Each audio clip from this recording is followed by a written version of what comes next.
I was so excited. America liberated this country, saved these people from the devil regime. I wanted to help, to do something, to be part of that.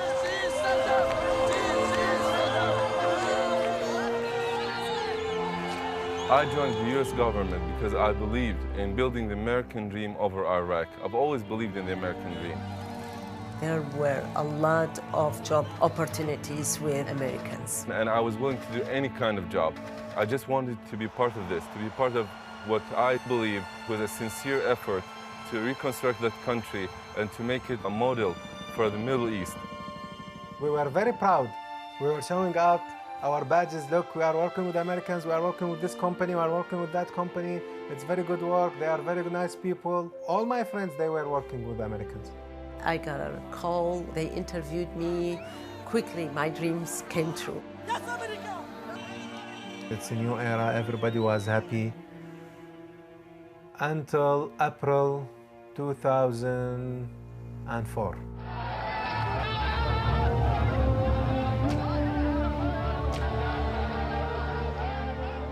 Faluja was the first city seized by Al-Qaeda. The first killing cases for Iraqis working for the US government happened in Faluja. So everybody started to think of himself or herself that maybe I am a target.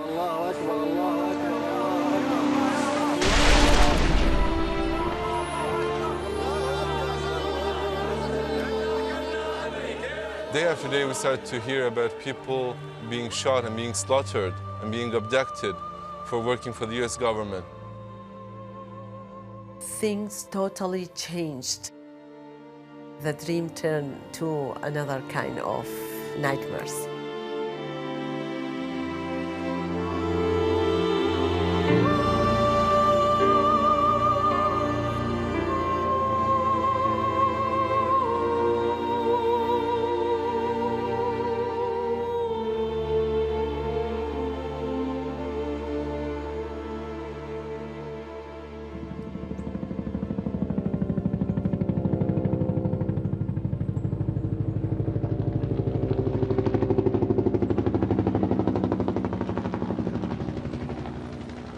I was thinking about going to Iraq the minute we invaded.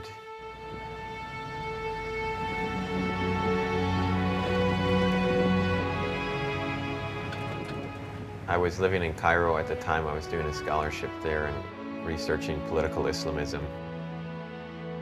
I was 1 year out of college and about 7 years into my Arabic studies. I had been so vocally and profoundly opposed to the invasion, but I kept reading all these articles about how the government needed people who understood the Middle East or spoke Arabic, and I didn't feel like I could ethically justify sitting out the reconstruction. I also felt the compulsion to go because I felt that where my country had made an error in invading, I could at least try to sort of ameliorate that or work to make some part of it better.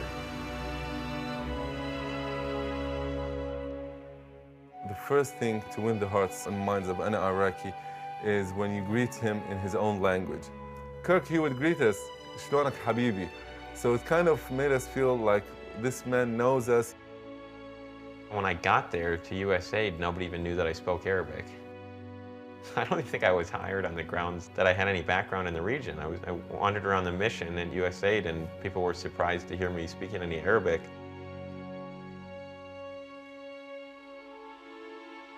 I realized the first day when I was walking in the cafeteria that none of the Iraqis had any body armor. They were distributing vests and helmets, and the number of those vests and helmets was not enough. So they made it mandatory to the American staff and not mandatory to the Iraq staff. I was pretty outraged by that, and I took my vest off. I think that's when he got very popular among the Iraqi employees. I don't think that we ever really put a premium on the Iraqis' value to our mission there.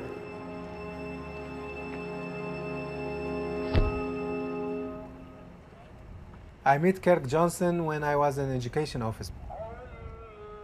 He's the first one who's in my age or near my age.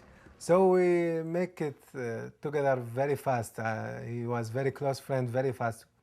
Yagdan believed in the principles that we now claim we went into Iraq for.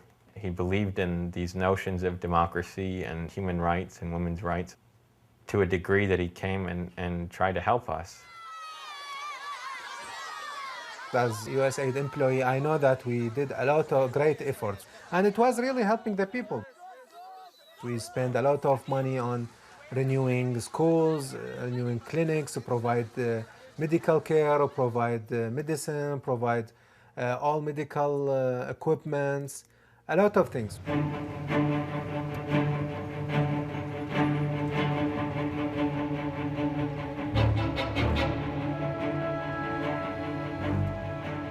So at this point, when we went to go and do site visit, we cannot go alone by car and drive there and see the site if it's done or not. We have to get 3 Humvees and 1 helicopter with us in order to see the school. And when you get to the school, there is a lot of armed people around the manager of the school. So the manager is terrified. What's this? It's not a military place. Please go. The school is fine. And a lot of times it's happened. After we visit the school, they kill the manager because they accuse him that you are helping the Americans. But we were building the school and visited, that's it. So they start making isolation. The people, instead of welcome the American, they became afraid from the Americans, not because they are not good people. No, because if you talk with the American, there is a terrorist is going to kill you and the American will not protect you. They will not be able to protect you. Here's the report, the threat report in text form that he gave to USAID, our boss. One day I was getting out with my car and I noticed that militia come and they were running toward me and shooting to the car, but I managed to escape. He returned home to find a severed dog's head on his front steps with a note pinned to it which said that your head is next. He picks up the note, goes to USAID, his employer of several years, and shows them the note and says, I'm in serious danger here. I need help. They're going to get me. He said, it's not our responsibility. That's it. We are going to issue the firing. We are going to terminate your contract. So I couldn't do anything. It's forwarded to the mission director, FYI, nothing else. Mission director sends it back to Washington and says, you know, Yagdan, we are seeing what we can do to keep him. So tragic. That then gets forwarded to Yagdan's old boss, who's now in the Dominican Republic, with the note saying, the inevitable happened. Yagdan took his family and cleared out of Baghdad. How very sad. The email ends with, so, how's the beach? This is how quickly his death threat report has now muted and sort of fizzled off into like people, aid diplomats asking each other how the beach is.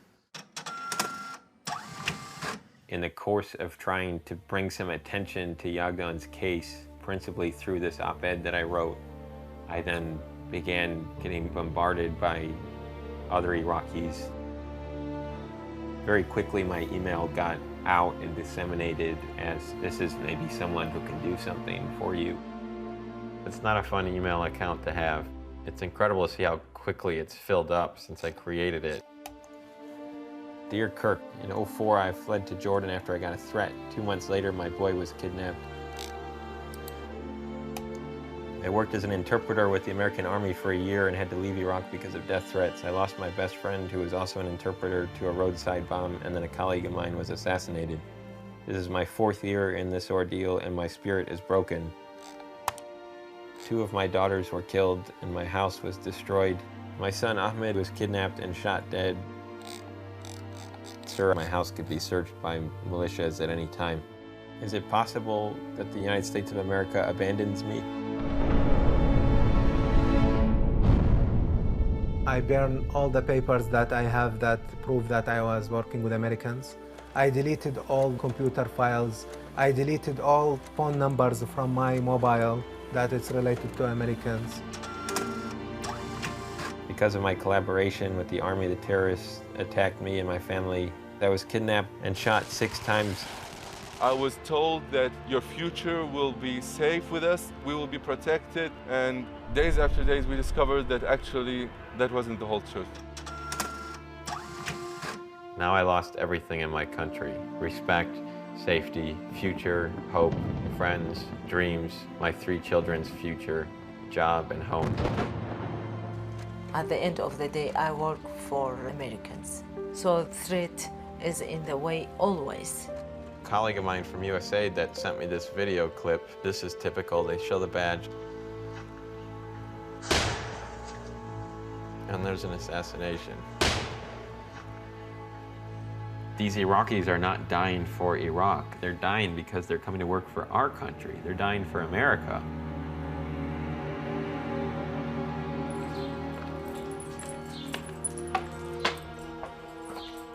No power. The first thing you see in Iraq, no power.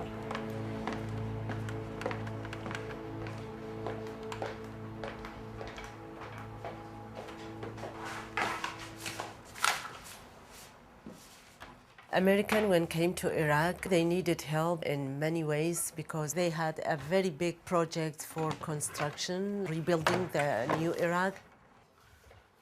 They needed everything like translator, drivers, security guards, security advisors, culture advisors, education advisors, engineers. I think they couldn't do their job in the Iraqi soil without the help of Iraqi people. This is by State Department. Your hard work and dedication are clearly evident. Keep up the hard work. This is also from State Department. That was the first election in Iraq. This means a lot for me. I got to know Anna back in 2003. The work that she was doing at that point in time was very important to what we in the U.S. military were doing. I was a liaison, in one word, a liaison for all American troops. Every American troop or company or army unit come and put their feet in this ground, I was there in liaison. Every unit, when they leave a special souvenir for me. So this is silk pillow from the first unit in Suli. They were from Texas and written on "Don't mess with Texas." She was kind of the go-to person. Our job would not have been what ended up being as easy as it was if it had not been for her support of us and other people like her. My face was very famous in the city, and the Islamic parties know me very well. Even the security officers, they were advising me not to go everywhere alone, because even they know, while I work with American, I'm not safe. We didn't want to talk to the children about the dangers, but they heard, because sometimes they hear it in the news, in a TV, when many Americans beheaded, many translators in Kirkuk, and beheaded and be tortured. أعمل جاسوس ويا الأمريكان داخل العراق، أعطونا أقراص أدبها على المجاهدين العراقيين وعلى المواطنين العراقيين، والعدد من الأقراص. الله أكبر! الله أكبر! الله أكبر! When the first Iraqi who worked for the Americans in Faluja was beheaded, and his whole family they couldn't even have a funeral for him, that was the message that this is what's going to happen. It's true that we expected a faster response by the US government. At that time, we didn't expect them. Nobody was talking about take us to America. No one talked about that. The only thing that we talked about it was protect us.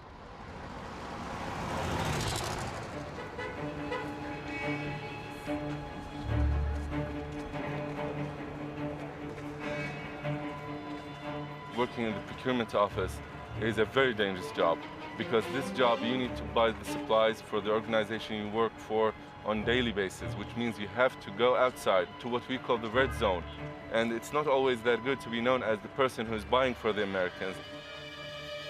Every day was a risk for me.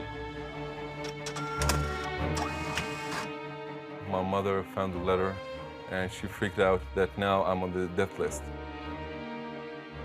The neighbors saw it, so it means that the word was spread around everybody. It has this angry verse of the Quran and how I was working as a spy for the Americans and that they know everything and I will just get the death penalty for doing that. My father, he was like, what have you done to us? What have you done to your family? Now we're all in danger because of you. I decided that no matter what happens to me, I have to run away. He wrote to me telling me that he was about to go through this dangerous smuggling network. So I was kind of terrified about what he was about to get himself into. Now in Iraq, there is a very prosperous market for what's called the smugglers, or in the Iraqi, they call them muharribin. Now, the smugglers are not smuggling cigarettes or alcohol, they're smuggling human beings. They have connections at all the airports with security, with police, and they have access to forged documents where they can put your picture, your name, change your identity, and then they can smuggle you. They took me from Iraq to India.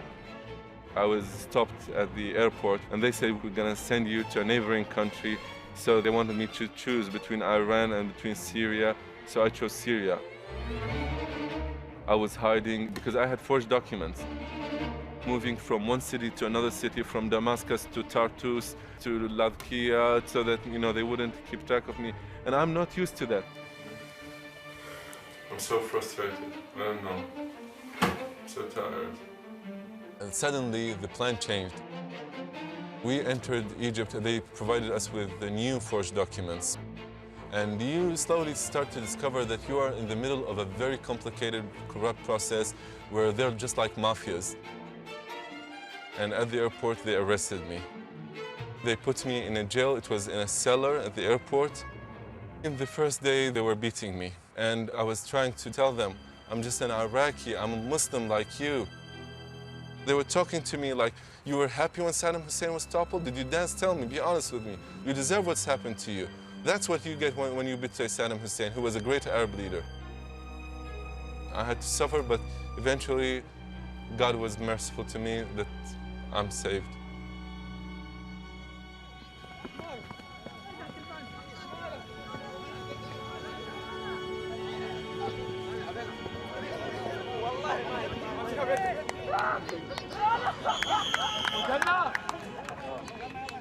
I just pray that this is the Iraqi team.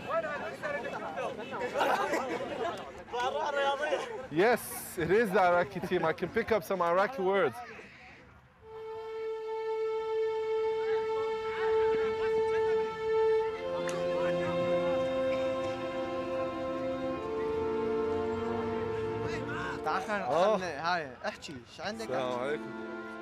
I'm tired of hiding. I'm tired of running away. This shouldn't have happened to me or to the majority of Iraqi people running away from their country. You don't understand how I feel.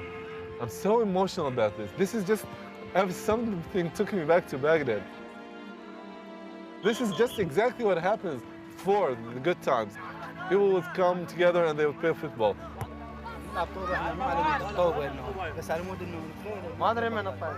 He's saying that we play football not because we want to play football. It's just that we can imagine that we are in Baghdad.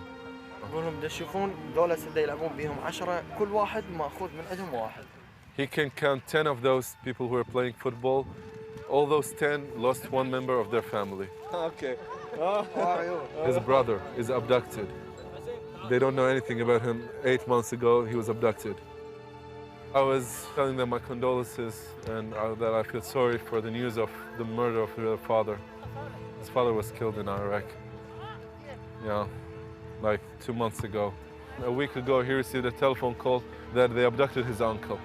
Assalamu alaikum. I was worried they're going to discover that I've been working for the US government, so I was just trying to pretend that I'm just an ordinary Iraqi. I can be honest with you, they would feel okay if they heard that someone who works with the Americans was killed. This thing hurts me because those people were my friends, my colleagues. And to hear that people feel okay about them being killed, it's not a very good feeling because that's how they're going to feel if I was killed. Okay? So, a football game in Cairo.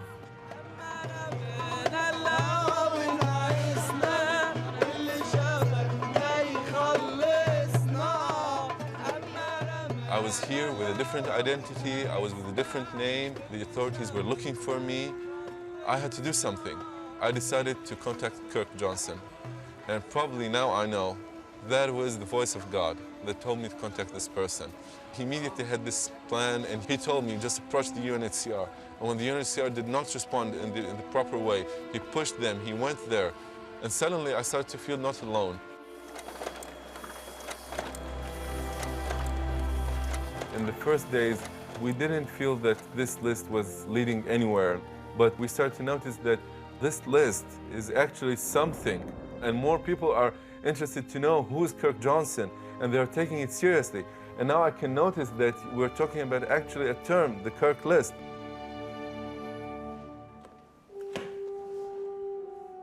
I look at this and I realize just how massive this has already become, but frankly, this is maybe 1/4 of the names so far.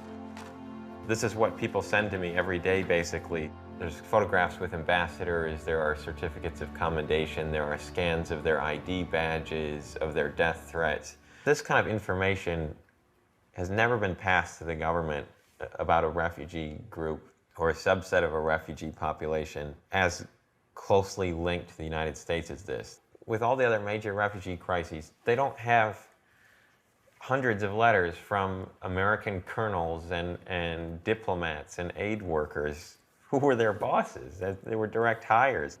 I've raised hundreds of thousands of dollars now to get help and to hire people to help me assemble the list and advocate on behalf of them. The fact that all of this has been done in the private sector on my laptop, basically, it sort of shows me how low a priority this is and how, frankly, how screwed these Iraqis may be.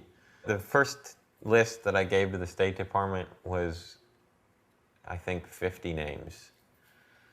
They were just former colleagues of mine, and they were only the colleagues who had fled Iraq. The list now, I think we've topped 700 names. There may be around 800 now. There's a massive backlog. Kirk was overwhelmed by the volume and needed to figure out a system. I cannot tell you how thrilled I am to have all of you here today. The impact that will result from today will save lives. I have no question about it. There are nearly 150 attorneys now giving representation, and I'm having a meeting with another firm to possibly bring on even more. One of the things that is so important about your role is being able to advocate and intervene for your client and to be able to push their case forward. One of the really interesting things about the project is sort of this new paradigm of providing refugees with legal counsel. It's the first time this has ever happened, and I think that has been kind of exciting for us to be on the cutting edge of this. We have been at the List Project preparing cases for each of the firms so that once you get out of this training, you can hit the ground running and start providing direct assistance to people who are in need. I mean, the whole irony is that all of these people have been screened and vetted by the US government to begin with as to whether they're terrorists or not, okay? To be able to be employed by the US government. And then we've got this whole other screening system for purposes of refugee resettlement involving 24 databases that can end up creating snags for people that were not snags when we actually recruited them and hired them. When we started out, I remember calling the State Department up and telling them that I was bringing these law firms on board, and they said to me, "Kirk, this is over the top. Refugees don't need lawyers." And as you get into this casework, you'll see that of course they do. This is an excruciating, long, and frustrating process for our clients. It takes a year for just the first interview. It is a very, very slow process, and particularly if you think about a population that is so at risk and that doesn't really have the luxury of time on their hands.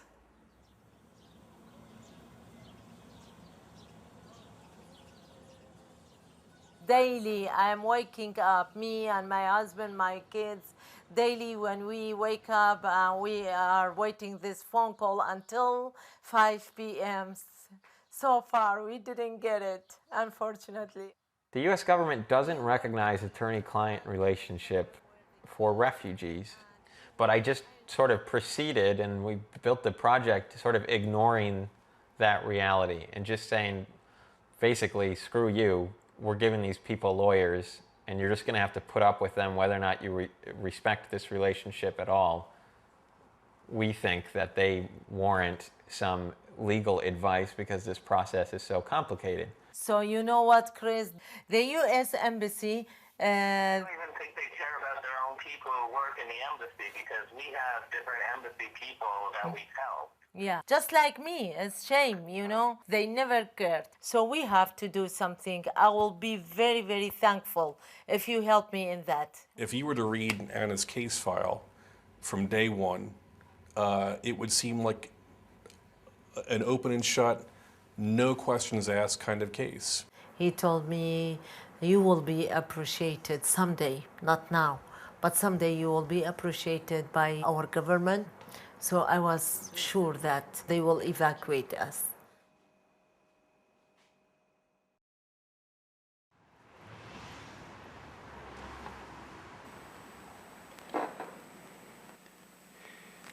Madam Secretary, you anticipate the number of Iraqis who have worked for the United States or our coalition is in excess of 100,000?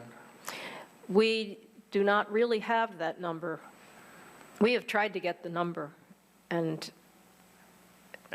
we have not been able to successfully pin down a number. How many Iraqis are we going to take into our country? We will be able to process thousands in a month. She actually said that if they get the referrals, that they could resettle up to 25,000 Iraqis this year, which sent this shiver of excitement through the refugee community that I'm in touch with.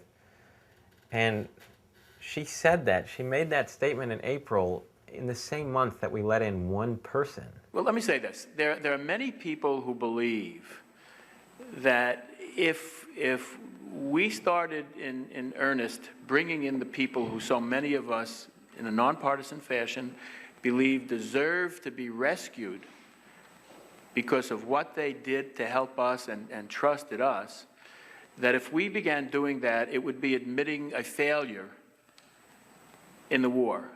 Because of the security measures that were put in place with the changes to the INA following 9/11, getting Iraqis into the country today is a very time-consuming, there are multiple security checks that slow down the process. We're standing in our own way of doing the right, just, and moral things that we have an obligation to do. A human moral obligation to try to help those people who've risked their all and are now in danger of their life, and our best advice to them is run for your life, go to some other country, and we don't even help them get there. We cannot bring people into the green zone. It's dangerous to them, and it's dangerous to the people who are in the green zone to try to do processing inside of Iraq. So my advice has to be they need to get out of Iraq. If the world's only superpower cannot protect them against the crisis that we've put them in, we've made a bigger mistake than I even thought.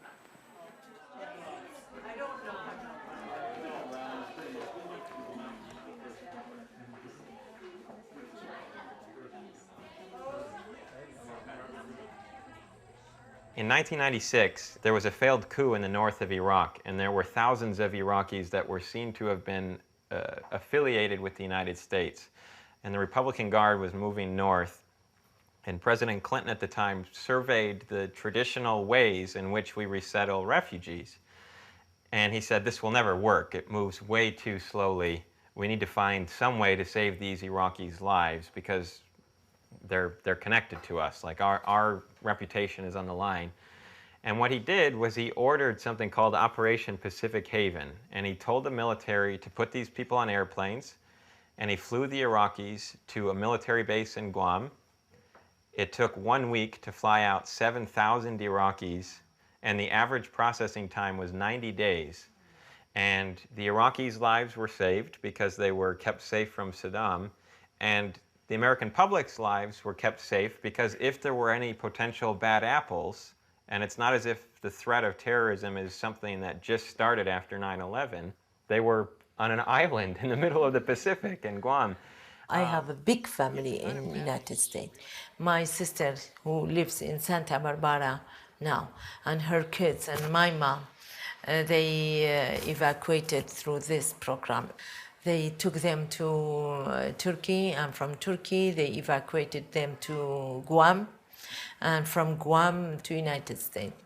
Evacuations was the best solution for the people who works for you. But steps like that cannot happen without the President of the United States saying, this is going to happen, this is my order, and then the bureaucracies that are under his purview will act. My family, they put a very high premium on traveling and seeing the world. My brothers and I all attribute that as the greatest influence on our perceptions and where we ended up going in the world. What do you say, Kirk? Are you happy with your choice? He got his interest by taking a trip down the Nile with his grandmother when he was, how old? About 14, I think. 14. And he came back and immediately started taking Arabic, and then took Arabic at University of Chicago, Middle Eastern stuff. And I said, Kirk, He's really got a deep love. what's going on? And then, of course, 9/11 hit.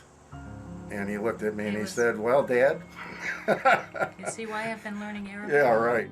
I just turned 21 when 9/11 happened, and I grew up in an environment where contributing to your country was important. My dad was elected to the State House in Illinois when I was 9 or 10. Some of my earliest memories are when he was running for U.S. Congress when I was 4. I remember people coming to our house or calling and complaining about an issue or something, and I'd see my dad pull out his legal pad. I could see the whole process, like him drafting the legislation and being on the House floor when it would pass. Like, Dad would go around the dining room table at dinner and ask each of us what we did for our community that day. I really genuinely hated that moment at dinner, but I think that kind of set the tone in our family. You know, in time that does kind of become a part of your thinking. I think that this is the clearest, most urgent moral imperative that the war in Iraq has presented. And it has nothing to do with where you are on the political spectrum. It has everything to do, though, with our American values and protecting them.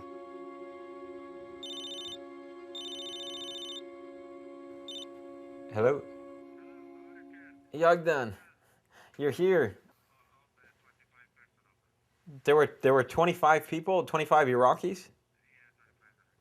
Are there any other U.S. affiliated ones? Or did you guys... Not one of them.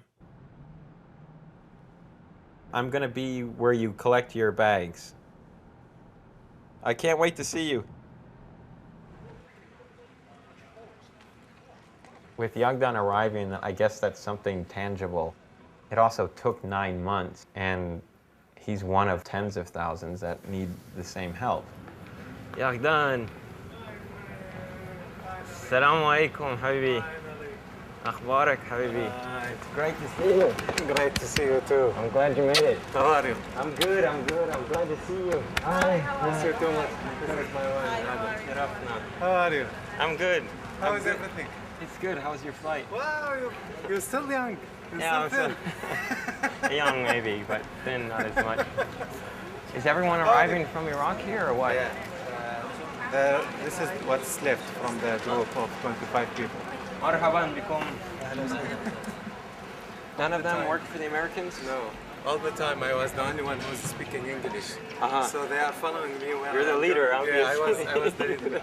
I can't believe I'm seeing you. Me too. It's amazing.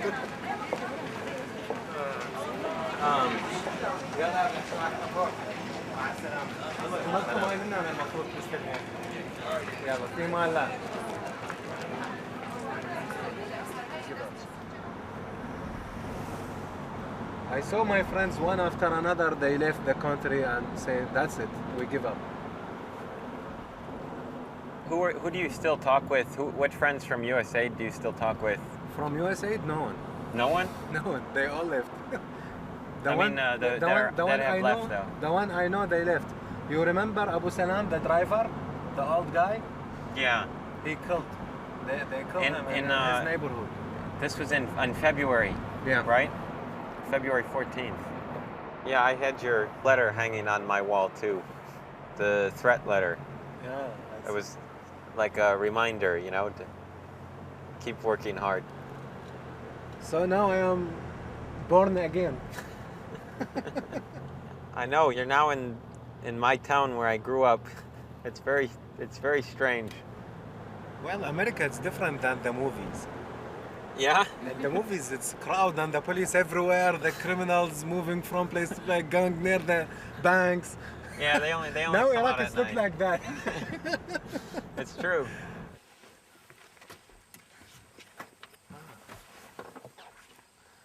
Okay. It's really quiet. It is. What's the word for cricket? Sorcerer. Sorcerer. No, that's cockroach, isn't it? It's not a cockroach. Hey, Hi. Welcome. This is Yagda. Good to see you. Good to see you. Nice to see you. We've always told Kirk, any way that we can help, you know, just let us know. And I think he mentioned, you know, some months ago that he might need some housing. We were ready to step in and to do whatever we could. Here it is. Welcome, welcome. My mom said, well, now I know no pork. Are there any other food issues that I should be aware of, and any colors that might be offensive? And I was really, I mean, it's just so heartening that they're so eager and that their minds are as open as the house is right now, you know. I'm hoping that will be one of the great byproducts of all this is just the education that's going to happen on both sides. Well, you're the first. You're the first on Kirk's list. Thank you very much. The first person. At some point, I lost the hope, but because of Kirk, he's communicate with me. Okay, hang on, man.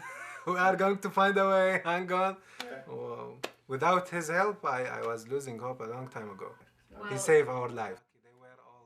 I couldn't really leave the war behind, and I was sort of transplanting it into my hometown, and now I physically have done that. I mean, I've brought Iraq to my childhood home.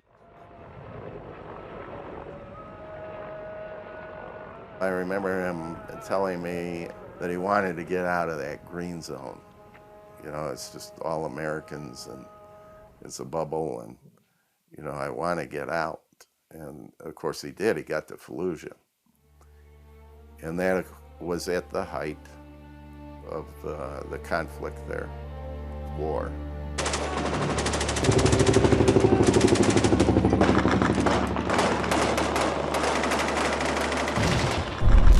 I was the first person from the agency to go to Faluja. It's pretty overwhelming. I mean, all of these things that you see on TV are now seen with your own eyes. He told us later there were so many things that he didn't tell either of us that he was experiencing. I mean, there are terrible things that are happening there and that human beings are doing to each other. I told Kirk, I said, what if we all fly down to the Dominican for Christmas and spend Christmas together as a family? And so, you know, I had spent the previous 72 straight hours in and out of helicopters and charter flights to get out of Iraq and then across the world to go to the Dominican Republic. So when you factor that in and the stress that I had and all of that, I think that's what sort of led to that storm happening in my mind.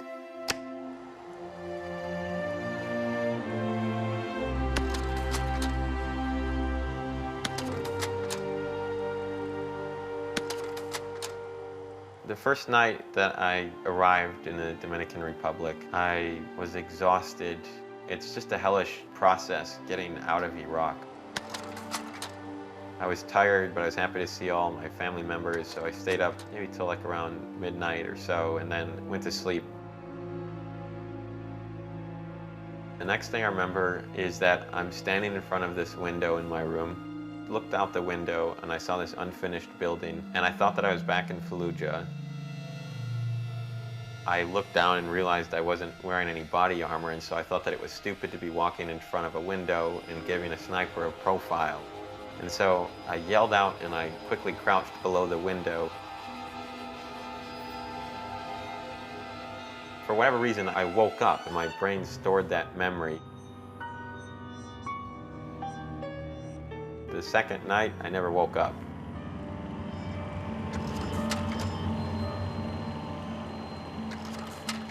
Kirk was sleepwalking. He thought he was back in Iraq. He opened this sliding window, but it was on the second floor, and it had no patio. He opened the window, and then he walked right out. It was like 4:30 in the morning. The guard at the hotel, he was patrolling the resort and saw me sitting perched on the windowsill, sort of staring out.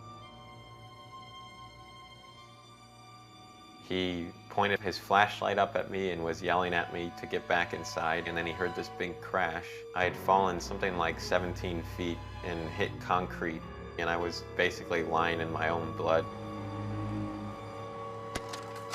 It's as though like a movie is fading in and the volume is slowly turning up. I saw my family members beside themselves, crying, screaming. They're all yelling, asking me what happened. And I don't know what the problem is. I don't feel the pain yet. And I look at them, and I mean, all I can say is I was absolutely certain he had been shot through the head. I mean, that's what it looked like. I just spent a whole year of my life absorbing a lot of stress in a pretty dangerous environment, and now I sleepwalked out a window and nearly died. I basically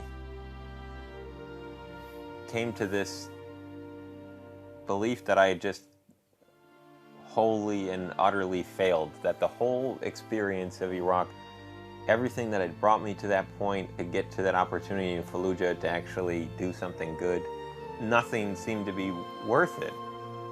And suddenly to feel like I might be useful again, I was not focusing on my own worries anymore once the Iraqis started writing. Pieces that you've written and about you, there's a description, especially during the time of your accident, that you've been suffering from PTSD. I think that I was suffering from symptoms of PTSD, which may sound like it's splitting hair, but to be sure, when I came back from Iraq, it was several months before I had a night's sleep that was free of nightmares, and this accident itself, I think, was fairly indicative of a high stress level from How are you doing now? Oh, I'm fine now. Got some scars on the face and some broken teeth, but I can live with that. Do you regret your service there? No. It's the most challenging and probably least rewarding thing I've ever done. But I don't really know what the point of living is if you don't put those challenges in front of you.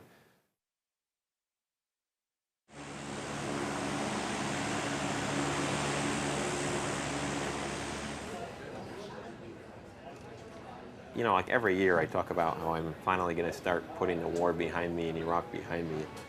That hasn't happened yet. Since I left, there hasn't been a day that I haven't been working on something related to Iraq with the refugee issue, so I don't know. I mean, I want to say that I feel like I'm overwhelmed, but I feel like in some ways that I never really left.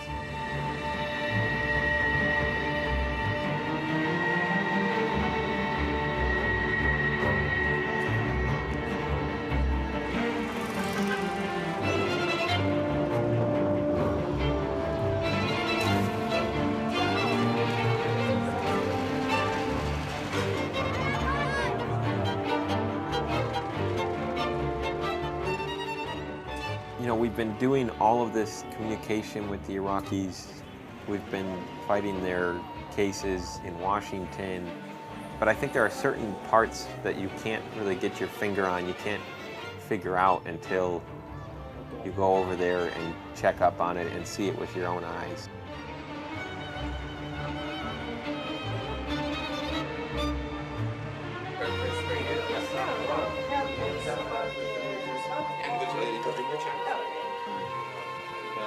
There are around 15 heads of family sitting in my room right now. We started telling people we were coming to Iraq, and we told them the general date that we would be coming. These heads of families represent probably around 70 people or so on the list, and they've been waiting days to meet with us.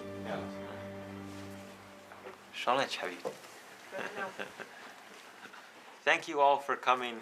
I'm Kirk Johnson. I've written with many of you over the last year or two, and this is Chris Nugent from Holland and Knight. For those of you that have already begun your applications, can you just go down the line and tell me how long you've been waiting? So Since the first time. Since the first time you applied. So you've been 1 year. 14 months. 14 months. So over 2 years for you. A year and 2 months. A year and 2 months. 15 months. 15 months.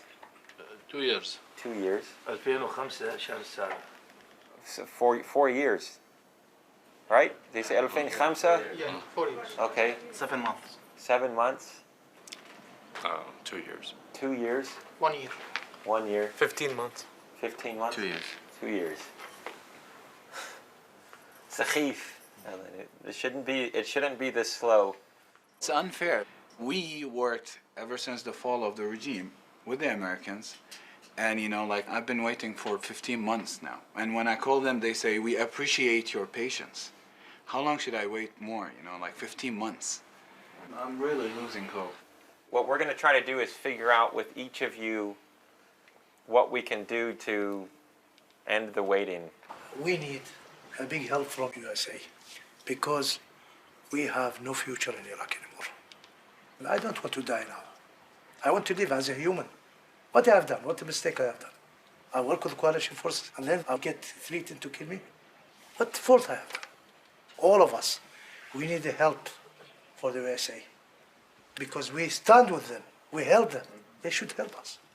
How many of you are still working for the Americans, or have you all stopped? 2, 3, 4, 5. لو تحتاج المترجمة أكو مترجمين كتير هون.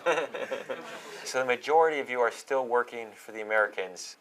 So there's the impression in the United States that Iraq had some problems in 2005 and 2006, but then we sent more troops.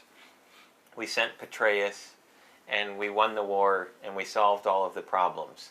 And so now there's no more violence, and the Iraqis who worked for us are in peace, and they can just go home, and the refugees can return to Iraq. Have any of you received any threats recently? My wife was kidnapped. Your wife was kidnapped. They kidnapped his son. 5 people. They killed my son and they destroyed my house. They broke my and hit me. They left scars here. By knife.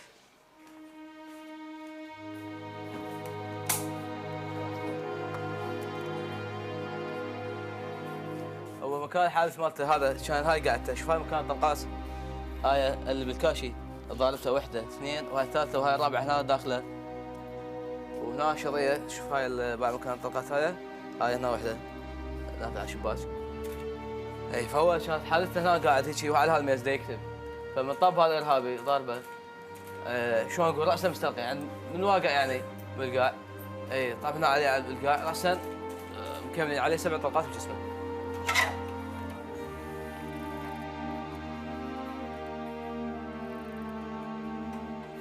هاي حتى مالته الشفقة اللي كان يلبسها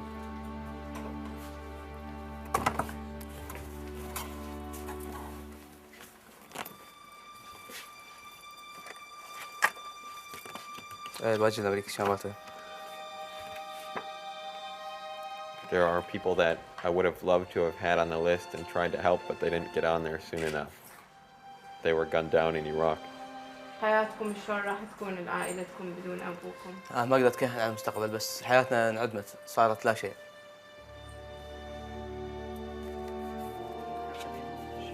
وكان أبوي كان يتأمل ياخذ يعني اللجوء خارج العراق أو نطلع يعني. I'm aware this is why I don't sleep much at night, is because I'm trying to get these people help so that this doesn't happen to them. For the last 2 months, I don't know that I've gotten like a full night's sleep because I'm now grinding my teeth down so badly that they've had to file my front teeth. There's a lot of stress that's piling up, and in my sleep state, deciding that grinding my teeth is the way to deal with stress. I've tried to stretch my savings, the rest of my Iraq savings out as far as I could, and I'm very apprehensive because my whole life revolves around this issue now.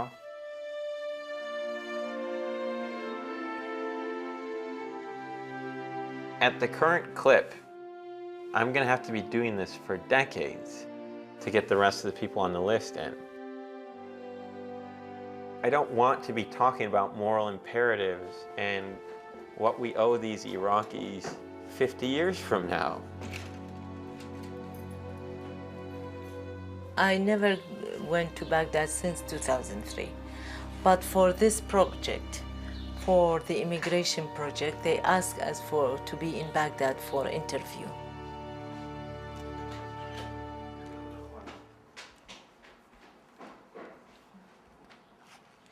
In-country processing did exist, and we're open for business. You just have to figure out how to get into the embassy in the green zone in the heart of the U.S. occupation. And there aren't that many Iraqis that are mobbed up enough to be able to get in. That's not a process. My liaison ID, my State Department ID, and this is my first ID with the U.S. Army unit. I have to be careful. I have to find a very safe place for it. There was this thing of the price of the badges. And it was like whenever you get a higher status badge, the price that terrorists would pay for you to be killed will get higher and higher. And this is my State Department's evaluations. I had a case and I put all the paperwork, pictures, but that is risk to take all these papers to Baghdad.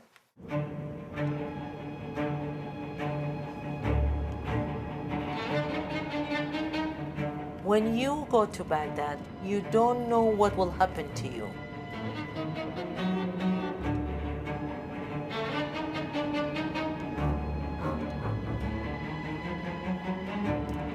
I was looking to the road. What's going on?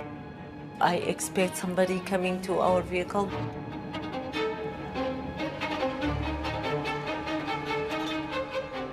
You know, the checkpoints or some unknown person if come to our car and know I work with the Americans, risk, you know, and that was very hard for me and for my family. In the street, there is no police, it's militia. In the street with the police cars and police dress. But they are militia, and we know that they are militia, not a real police.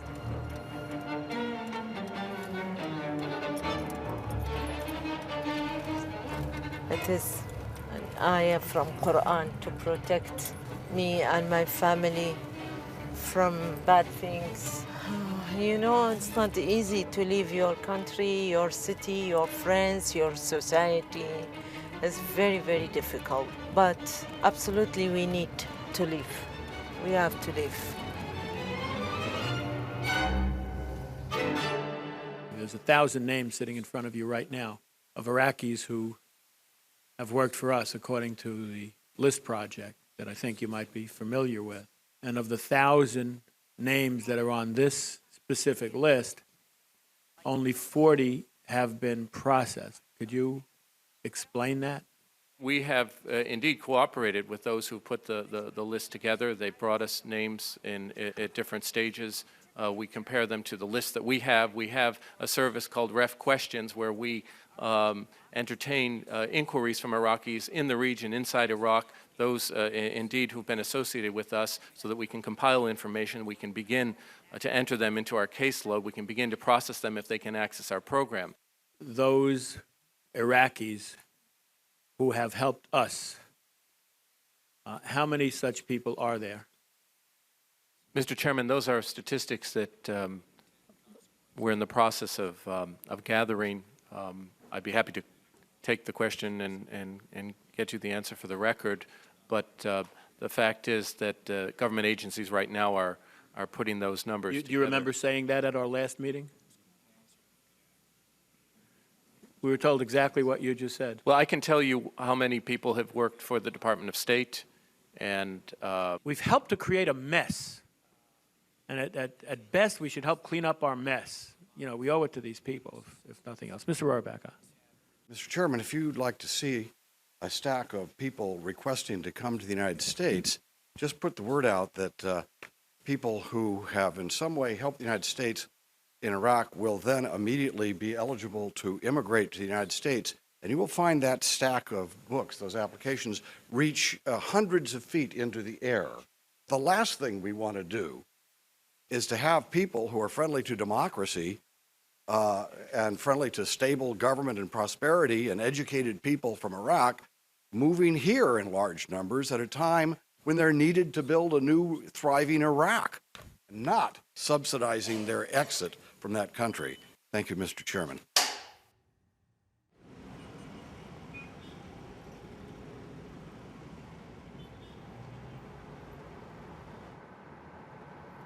You know, something I remember that I really like, it's a quote for Mother Teresa. You know what she said?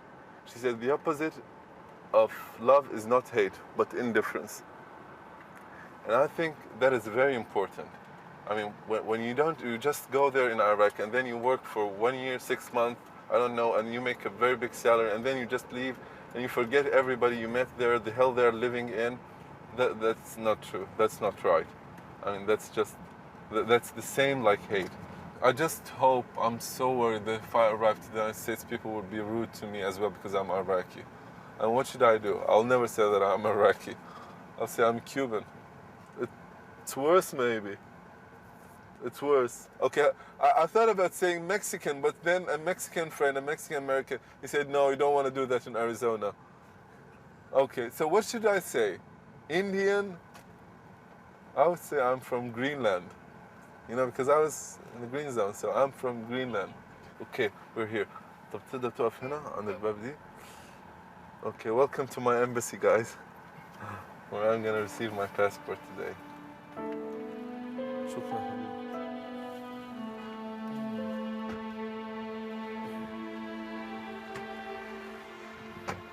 I know that a lot of Americans might not understand how they were born in America. They'll never understand. And probably one day my grandchildren, they'll never understand what happened.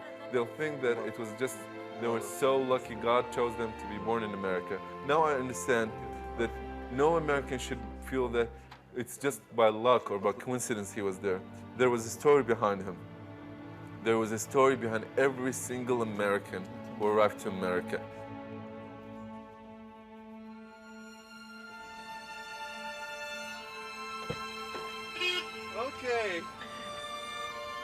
Okay, that's it. I'm gonna leave. See, I'm now an important person. Red Cross, this is an international committee all around the world. They're getting me out. You know, they do that for prisoner of wars and hostages. So I've been a hostage, and they're gonna take me. They're gonna take me away. They're gonna bring me home, back home. Yeah, that's now my home. Wow. Wow.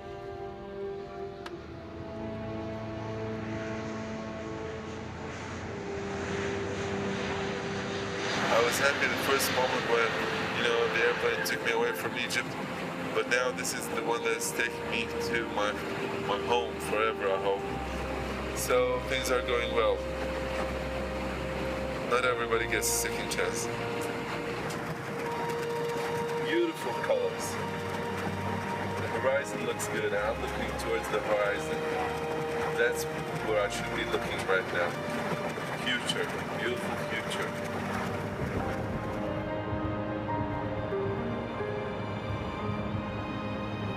The last time I saw him was around mid-2005. I'm very excited to see him.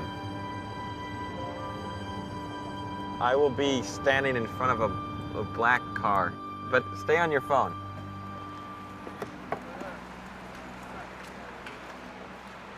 I can't believe it.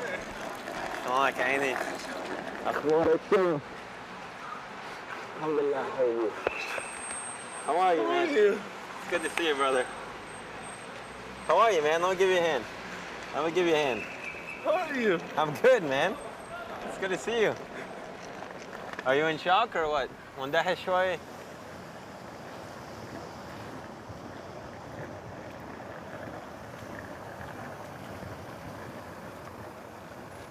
I bought something from Egypt. Did you? Yeah. بس أشكرك حبيبي. Look at it. Oh, it's beautiful, man. Really? I love these things. What's the شو الكلمة بالعربي for what is this? What's it? صندوق. صدف عربي. صدف. صدف عربي. It's beautiful. أشكرك حبيبي. حبيبي. How come they all left? None of them cared about us. You know, they all used to smile at us, tell us, "Oh, we are buddies" and stuff like. And when they left, that's it. It was goodbye, goodbye forever. I could never understand why we didn't value the Iraqis more. We had like a mouth and arms and legs, but we didn't have any eyes or ears. That was our problem. What do they think? They involved those kids and that's it, and still involving more and more and that's it, and they're going to leave them there to be hunted by extremists? Nobody will ever believe them. Nobody will ever trust them in the whole world. I know. Really, nobody will ever work for the United States anymore. The Iraqis who haven't mustered the resources or don't have the capacity to flee yet, but still need help because of their affiliation with us, he'll start working to give them a hand by acting as sort of the liaison between the firm and the Iraqis on my list who haven't yet fled. I just happens to be open to the page. Here are other Iraqis in Egypt that haven't made it over yet. They're not as lucky as you. All their documents and things. Anyways, this is what the list looks like now. This is only maybe... This is Kirk's list. Yeah, basically, yeah. I get really depressed when I see this binder because I know I've got many more people to get here, but I'm glad to be looking at it with you, you know? Because that means you're here now. So, and this will be part of your new job now, is helping take pages out of this basically and get them here. Despite everything that he's been through as an Iraqi refugee, I think he seems passionate enough about it to want to stick with it and help others, and not just sort of like I think would be a normal and healthy response maybe, but to just sort of try to put it all behind him and isolate himself from what he's just been through. But I'm hoping that he'll be able to really pour himself into it because I need help badly, and it will be great to have him in the trenches with me. But cheers, buddy. Cheers. I'm glad you're here. Thank you.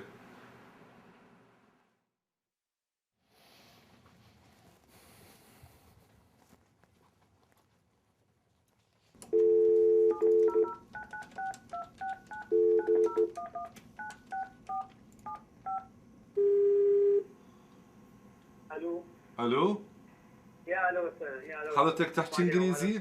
حضرتك تحكي انجليزي؟ اي Okay, so Haval, I'm gonna go through the interview process with you to prepare you for the interview. In Baghdad, it's a total different situation. Do not tell anyone that you have an interview in the green zone with the US Embassy. The most important thing that I would like to ask you and remind you is to be honest at all time. This is something very important. Okay. Whatever you're gonna say, it's gonna be used once again in the second interview by the Department of Homeland Security. He qualifies for what we call the SIV, the Special Immigrant Visa, because he worked for the US Army as an interpreter for more than 12 months. If you have said anything that is not accurate, it's gonna be used against you and it's gonna harm your case in the strongest way. So please remember, unfortunately, according to the same law, family members do not qualify unless the wife and the children. He is not married. He has an old mother who's dependent on him and his brothers. everybody is in danger because of his work. He can't just leave and pack his bags and say, I'm going to the US, you face your destiny. So he is unwilling to proceed with the civ. Instead, he decided to go through the other route, which is the US route, which is kind of unfair for him because according to the US route, he will come here as a refugee and he needs to wait for 1 year before he gets his green card. And it's kind of prolonging a period that, according to the law, he earned by working as an interpreter. Was there anything that concerned you, that scared you about the fact that you were working for the US Army? What made you feel threatened after you joined it? We've been attacked more than 9 times by IEDs and RPG when we were in missions, but I didn't care about that. The only thing that I was worried about, when interpreters just a couple months ago, 3 of them got killed in our neighborhood when they went on leave. That's what I'm worried about, because nobody protects us. I go on leave alone. Nobody's like escorting me. Okay, what you have just said, it's very important. It provides the persecution claim. For example, you say that on many times there were IEDs exploding and we were shot by RBG and it's okay for me. No, it's not okay. That is not a normal thing. That is not acceptable. To be shot by RBGs is not acceptable, and that provides another reason for why you should be protected. Okay. Are there any other incidents that you would like to share with us? I got wounded 1 time, and 1 soldier died with me, and others got wounded severely, and right now he's in the States. This guy, his best friend, is an American soldier, and he was sad that the American soldier died, and that's the real Iraqi that I know, a true friend. Iraqis are known for their real friendship. They're almost like family to us, and to be able to bring them back and to be able to share that joy and experience of leaving that place and enjoying everything there is about America. We're really coming towards the end of our deployment here, and there's a lot of things that have to come together and that have to happen in order to be able to get Charlie out of there. A team of committed patriots collaborated to bring Charlie home. They're arriving at the airport. There's a welcoming committee for them. How have I not heard of this before? She was found in the middle of Baghdad, only able to take a few steps before falling over. Now Liberty is walking tall on American soil. Unbelievable that this works, that they can get animals out of Iraq. Some animals may need to be transported by land to a neighboring country, which would then require a 30-day quarantine period before the animals could continue their journey by plane. So even then, we're looking at a maximum of 60 days total, which is an absolute impossibility for a refugee to be resettled in 60 days. Absolutely impossible. The Society for the Prevention of Cruelty to Animals Animals left behind. Operation Baghdad Pups to bring animals that have meant so much to the They have a better website than me. The SPCA thinks it's important that when servicemen and women return home, there are as many friendly faces as possible to welcome them back, especially the furry ones. Oh my God, so maybe the Iraqis just need to grow fur.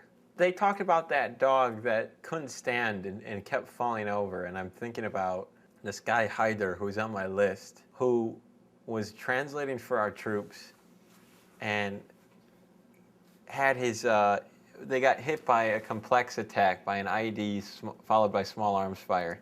Bullets were flying everywhere, and I saw one of the soldiers, he was shot in front of me.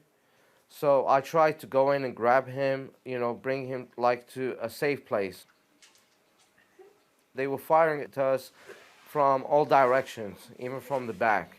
So when I saw that soldier, he was shot in the face, I jumped in to try to rescue him.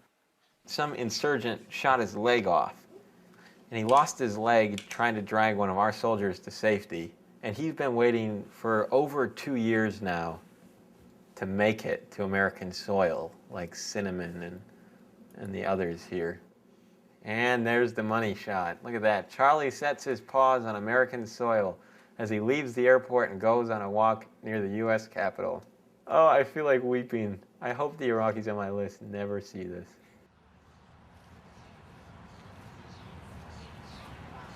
Somebody told me that the Washington buildings were built in such a way that will intimidate foreigners when they visit the capital of the United States. that if some king or president of another country visited the United States, if he sees the buildings, he will be afraid. So I think it will intimidate me. One guy to move, but if any more fill up, you can see. So yeah, he's going to come out there. I think it's hard to keep him in a little cubicle, make him scared.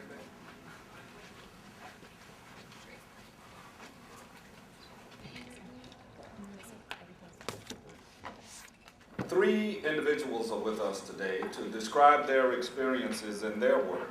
Mr. Kirk Johnson, the founder of the List Project, Mr. Christopher Nugent of the law firm of Holland and Knight, and an Iraqi whom Mr. Johnson and Mr. Nugent helped to resettle in the United States. Today, I believe I was lucky enough to be saved by Kirk Johnson and the List Project so that I could speak for those Iraqis who worked for the United States government in Iraq. They deserve to have their voices heard. Their efforts to help America should be appreciated. Please do something to preserve the values that America represents. Save those people. Please do something so that the Iraqi people will know that the United States of America and the whole world will know that the United States of America stands by its friends and allies. Please do something, and thank you very much. Thank you. We have a serious problem. One of the fears that many people have that they will not express is if you bring in a significant number of Iraqis, you're going to bring in someone like the persons who did the dirty deed on September the 11th. That's in the room. If our moral fabric was so weak that it was torn by 9/11, that we now suddenly are incapable of seeing Iraqis who, by dint of their service to us, riding around in our Humvees with us, risking their lives to work for us, if we come to see these people as terrorists, I don't know what left there is to protect against terrorists. I think we risk losing the war on terror. There are allies and there are enemies, and if we can't differentiate between them, we have lost our values. Based on the reason or reasons indicated above, your request for resettlement to the United States is hereby denied. You will find a scanned copy of your denial letter attached to this email. You were denied on the basis of that you engaged in quote-unquote terrorism. When we saw that, we had no idea what they meant. So this is very serious. It's very, very serious. I can talk with Homeland Security as well to figure out what they're doing on this issue. They were thinking that because you work for the PUK is a terrorist organization, so therefore you engaged in terrorism.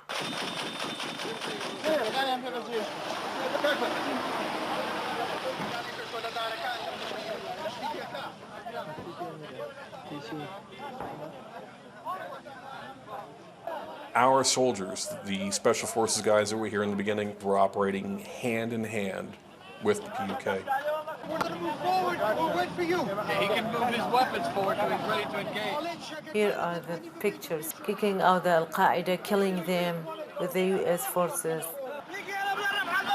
Nobody had made the decision to take them off of the terrorism lists, even though they were actively working in cooperation with our government and supporting what we were doing here. So for that reason, in the space of somebody's cubicle in Washington, she was part of the wrong side. Yeah, shocking. This is the moment when I was telling her goodbye. Last kiss with my mother. My mother was always waiting for us and waiting for us in the United States. This was a very hard part about our denial. We never thought that someday we will never see her again.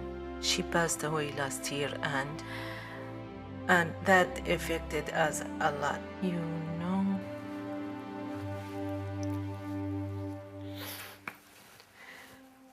so this is the main reason that I adore America.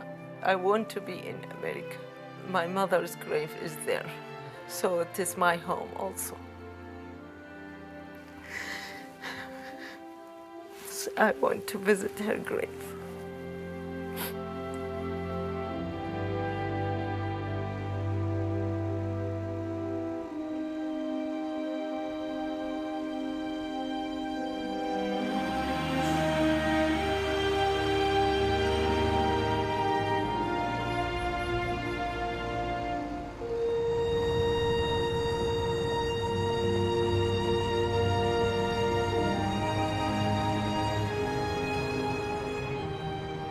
We're getting distracted by this shiny object, which is our capacity to move a hell of a lot of tanks and helicopters and troops very quickly. Like, we're good at that.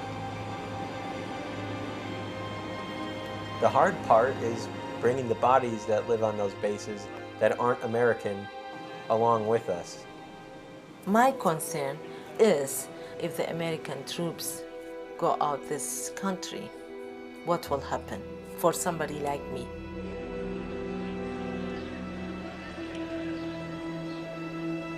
مر العراق بظروف صعبة تهول الجميع وأزعجت الجميع ولم يرضى بها الجميع إلا عدونا المشترك أمريكا وإسرائيل وبريطانيا فرددوا معي كلا كلا أمريكا.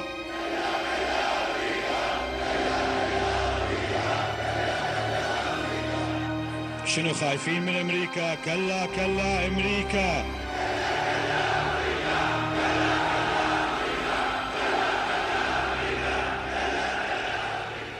I'm not fear-mongering here in terms of what I think is going to happen. They're in a very nascent, embryonic state in Iraq right now.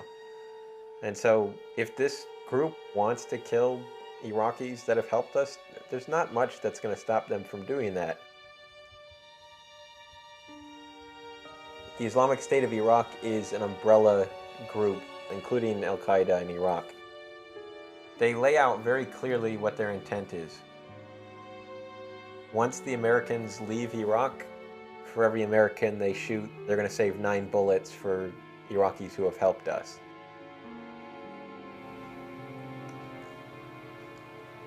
Iraq combat mission over, and they are counting down. 12 minutes. The war will be over in the 12 minutes. I don't think so. I'm sure nobody paying attention to Iraq combat mission. Everybody is looking to Paris Hilton now. They don't care if the combat started or ended. This is CNN breaking news. It's midnight in Baghdad right now, and that marks an end to an extraordinary milestone for the American involvement in Iraq. We've now been through nearly a decade of war. Through this remarkable chapter in the history of the United States and Iraq, we have met our responsibilities. Now, it's time to turn the page. The last 6 years of my life, I've been pretty consumed by this war. I'm still getting emails and requests from the most tragic cases, and the war is still very real in my inbox. What I've tried to do is just help as many people who have written to me. And what I do know is that the majority have gotten some measure of help from us.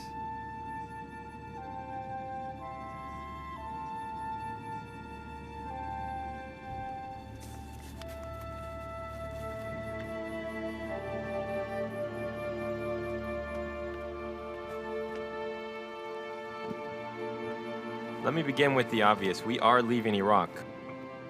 And while I once thought that the dark years of Iraq's 2006 to 2008 civil war were the bleakest for these Iraqis who have helped us, I'm increasingly concerned that the worst days are yet ahead. To be sure, we have gone from a program that admitted 1 or 2 refugees a month to 1 or 2,000 a month now. Unfortunately, however, the vast majority of Iraqis admitted here are not those who have assisted the U.S. A recent GAO assessment puts the figure of resettled Iraqi allies at less than 10% of the whole. Why is this? Why, after our work, which has mobilized tens of thousands of pro bono hours from the nation's top law firms, are only a few hundred out of the 19,000 Iraqis admitted to the U.S. last year from my list. I wake up each morning struggling to make sense of this. I'm interested whether any of you have reliable numbers that you think represent Iraqis who helped America, that are at risk. The estimates that I've seen range between 40,000 and 120,000 Iraqis who have helped us. The default result will be no, unless somebody fights for a yes. We fought for yes for a lot of people. I think in the end, maybe it'll be 1,000 people that we get over.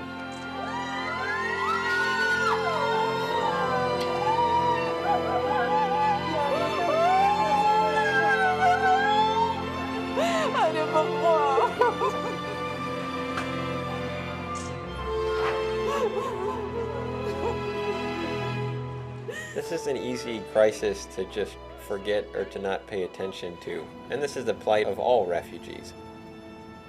They're not usually high on anybody's list, and that's why we have so many refugees throughout the world, because it's not politically advantageous to help a refugee. We still have work ahead of us, and this kind of work is not easy. And it's not, I'm not talking about my work, I'm talking about the obligations that we have as a country. It's not easy work, but that's like no moral obligations really are.